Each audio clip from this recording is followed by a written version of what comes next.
E siamo a 50.992 abitanti, questo si intende il dato di Venezia. Poi se guardiamo tutta la laguna, quindi Murano, Burano, Lido, andiamo a 78.062 abitanti, che sono sempre pochissimi. Venezia è scesa sotto i 51.000 residenti.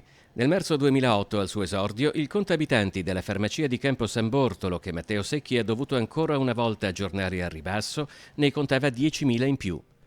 Ma se Venezia piange, Mestre non ride. Nel 2020 l'entroterra ha perso quasi 2.000 abitanti.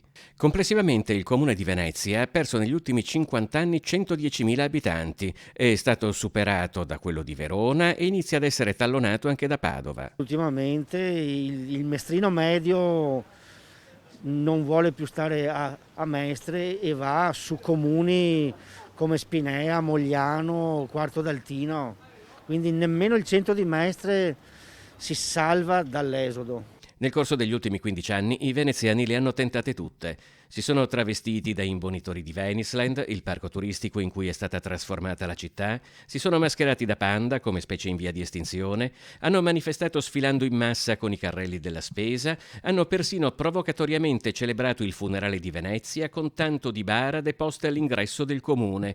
Manifestazioni che con una coerenza che in Italia ha pochi precedenti sono state ignorate ad ogni livello e ad ogni colore politico. Anche se un sindaco volesse metterci le mani adesso, avrebbe dei risultati molto più in là e quindi al di fuori del suo mandato, quindi non penso abbia tanta voglia di prendere delle decisioni per cui non possa trarre godimento personale a breve. Nel Medioevo Venezia era un centro politico ed economico che trattava alle pari con le grandi capitali dell'epoca. Oggi ha il peso di una cittadina turistica. Altrove sarebbe stata una tragedia di proporzioni storiche. Qui invece è un passaggio che passa quasi sotto silenzio. A qualcuno interessa della scomparsa dei veneziani? Ma penso che interessi di più all'estero che cioè qui. Penso che non interessi a quasi nessuno, anzi